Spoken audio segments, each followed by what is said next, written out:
For decades, memory chips have been one company's game. Not two, not three, one. Samsung.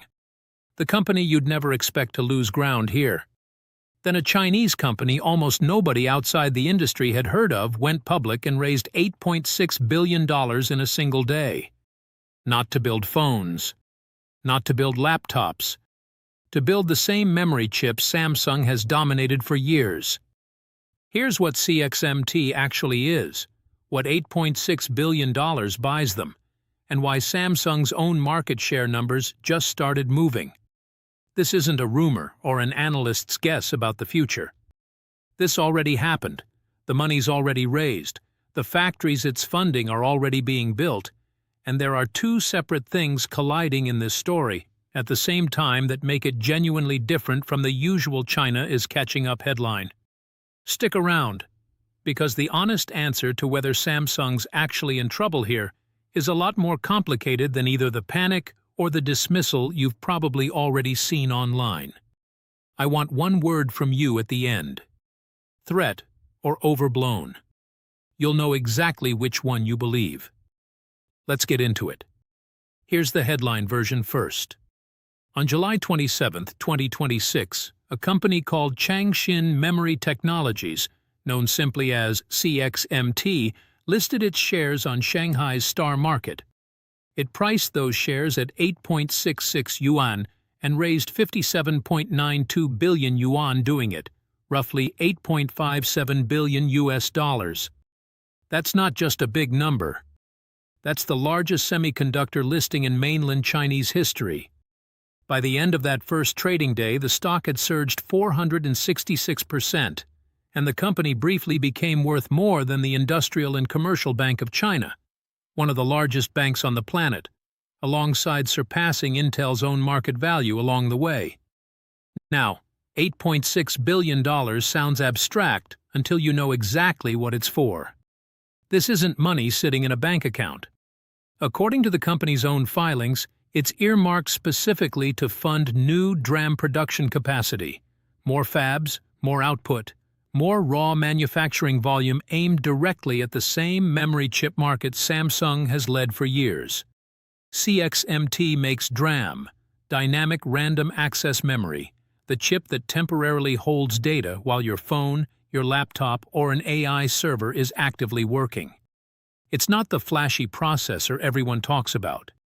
It's the quiet, essential memory sitting right next to it, and right now, thanks to the AI boom, global demand for it is outrunning supply so badly that prices have been climbing for months straight. So here's where the two things in this story actually collide, and it's the part almost nobody covering it connected properly. Shock number one is the $8.6 billion raise itself, and everything it's about to fund. Shock number two happened barely 24 hours later. The very next day, reports confirmed a separate low-profile Chinese firm had begun mass-producing and delivering its own domestic lithography machines, the specialized equipment used to actually print chip patterns onto silicon, to real Chinese chip factories, including CXMT itself. Two separate pieces of evidence, 24 hours apart, both pointing the same direction. China's memory chip industry isn't just growing on paper anymore. It's scaling with real money and real equipment at the same time. That combination hit Korean markets hard. Samsung and SK Hynix together lost roughly $270 billion in market value in the sell-off that followed, and South Korea's benchmark stock index briefly triggered an emergency circuit breaker to stop the panic from spiraling further. That's not a small, quiet reaction. That's a market openly repricing how safe Samsung's position actually is. Now let's actually look at the numbers, because this is where the real story gets a lot more nuanced than the headline suggests. A year earlier, CXMT held roughly 3% of the global DRAM market. By the first quarter of 2026, that number had jumped to around 8%. By the second quarter, according to Counterpoint Research, it landed at 7%, with year-over-year revenue growth of 716%. Look at that growth curve on its own, and it looks like an unstoppable rocket. Samsung, meanwhile, held 38% of the market in the first quarter and actually climbed to 39% by the second quarter, reclaiming the #1 spot outright, ahead of SK Hynix at 26% and Micron at 25%. It's worth remembering how recently Samsung actually lost that top spot to SK Hynix in the first place. Just a year before all of this, SK Hynix had briefly overtaken Samsung on the back of surging HBM demand, before Samsung clawed the lead back through pricing and its own high-bandwidth memory push. So even Samsung's current dominance sits on top of a market that's already proven it can shift leadership in the space of a single year. Read those two numbers side by side, and you'll notice something that should genuinely surprise you. Samsung's market share didn't shrink because of CXMT. It actually grew. In the same exact quarter, CXMT was posting 700% growth. So here's the honest scoreboard on this story. Because both the Samsung's monopoly is over panic and the nothing's actually changed dismissal are each missing real pieces of the picture. Here's what's true, and it matters for keeping perspective. Samsung remains, by a wide margin, the largest DRAM maker on Earth, and its short-term numbers are genuinely strong, boosted by rising prices for standard memory and its continued lead in high-bandwidth memory, the premium tier used specifically in AI accelerators. Analysts at Counterpoint Research project that even by 2028, Samsung will still be sitting at roughly 34% of the global market, still comfortably in first place, with CXMT projected to reach around 11% and remain in fourth, still behind SK Hynix and Micron too. On paper, over the next 2 years, this doesn't look like a company losing its monopoly. It looks like a company defending it successfully and defending it well. But here's what genuinely justifies taking this seriously anyway, instead of just waving it off as overblown. The real fight isn't happening at the top of the market. It's happening underneath it, in the mainstream commodity memory tier that doesn't get the AI headlines but still makes up the bulk of global memory demand. That's exactly the segment where CXMT is growing fastest, where its pricing sits only about 5 to 10% behind Samsung, SK Hynix, and Micron on similar products, and where its gross margin has swung from a negative 13% loss just 2 years ago to nearly 38% today, edging close to Samsung's own 39% margin on the same category. A company that was losing money at scale 2 years ago now has margins that rival the industry leader. That's not a rounding error. That's a company that fixed its fundamentals in roughly 24 months. Put that shift in context for a second. Going from a negative 13% margin to a positive 38% margin isn't just steady improvement.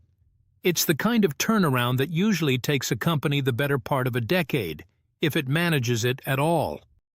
Most memory chip makers that start out losing money on every chip they sell either get acquired, get shut down, or spend years bleeding cash while they slowly climb the technology curve. CXMT compressed that entire climb into roughly 2 years, and it did it while simultaneously funding new factory capacity and preparing for a record-breaking public listing.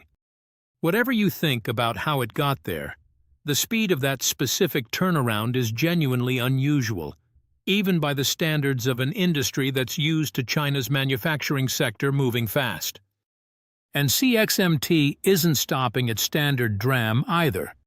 Reports indicate the company is already closing in on LPDDR6, the next-generation mobile memory standard, on a timeline aggressive enough that industry analysts have described it as genuinely uncomfortable for both Samsung and SK Hynix, who are still finalizing their own next-generation designs. If CXMT reaches that next-generation memory standard anywhere close to when the established leaders do, it stops being a company that only competes on being cheap and starts being a company that competes on being current. There's also a geopolitical layer sitting underneath all of this that the stock charts don't capture. CXMT is currently on the Pentagon's list of companies it alleges have ties to the Chinese military, and Reuters has reported the company was approved for addition to the U.S. Commerce Department's entity list, though full implementation is still pending. There's also a separate, genuinely uncomfortable story running alongside this one. South Korean prosecutors have indicted at least 10 former Samsung employees, accusing them of leaking core DRAM manufacturing technology directly to CXMT. In some cases, allegedly transcribing hundreds of manufacturing process steps by hand, specifically to avoid leaving any digital trail. That case is still working its way through the South Korean courts, and it means at least part of CXMT's technical foundation may not be purely homegrown at all. And yet, according to reporting from Nikkei Asia, some of the world's largest PC makers, HP, Asus, and Acer among them, have already completed qualification testing on CXMT memory and started using it in real product shipping today. Restrictions or no restrictions. Why? Because the current memory shortage is so severe that even a geopolitically flagged supplier, one carrying real questions about how it got here, gets treated as a necessary source of supply, not a company to avoid. That single fact tells you more about how tight this market actually is than almost any other detail in this story. So where does this actually go from here? Watch CXMT's next few quarterly numbers closely, because the real test isn't whether it can keep growing off a small base. It's whether that growth rate survives once it's competing for a genuinely large slice of the market instead of picking up scraps at the bottom. Larger competitors have entire playbooks for defending share once a challenger stops being a rounding error, from pricing pressure to locking up long-term supply agreements with the biggest customers, and CXMT hasn't been tested against that kind of pushback yet.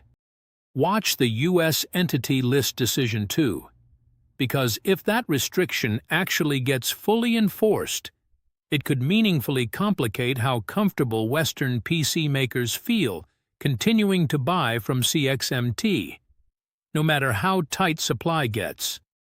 And watch Samsung's own strategic response, because the company isn't sitting still either. It's leaning harder into HBM4 and the premium end of the market specifically, essentially betting that staying at the technical frontier rather than competing on price against a fast-growing Chinese rival is its strongest available defense. If that split holds, expect the global memory industry to increasingly separate into two distinct lanes: premium performance memory, where Samsung and SK Hynix keep their edge, and mainstream commodity memory, where CXMT keeps eating into the bottom of the market 1 percentage point at a time. Let's bring this together, because individually these are just numbers, but stacked on top of each other, they tell you exactly what's actually happening here. $8.6 billion. What CXMT raised in a single IPO, the largest semiconductor listing in mainland Chinese history. 466%. How much the stock gained on its first day of trading? 3% to 8%. CXMT's DRAM market share growth in just 12 months. 716%. Its year-over-year revenue growth in the most recent quarter. -13% to 38%. Its gross margin swing in roughly 2 years, now nearly matching Samsung's own. 39%. Samsung's own market share, which actually grew, not shrank, during that same period. 11%. CXMT's projected market share by 2028, according to Counterpoint Research. $270 billion. What Samsung and SK Hynix lost in market value the week these two stories landed back-to-back. Individually, these are just facts about an IPO filing and a quarterly earnings report. Together, they describe a company that isn't close to ending Samsung's dominance yet, but is scaling faster, closing margin gaps faster, and reaching new product generations faster than almost anyone in the industry expected 2 years ago.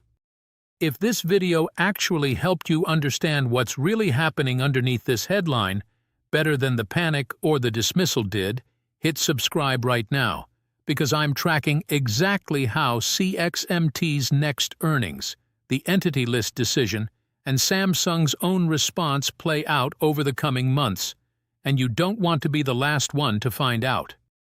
Drop a comment with one word: threat. If you think CXMT genuinely puts Samsung's dominance at risk over the next few years. Overblown, if you think Samsung's numbers this quarter already answered that question. I'm reading every single one of them. Thanks for watching, and I'll see you in the next one.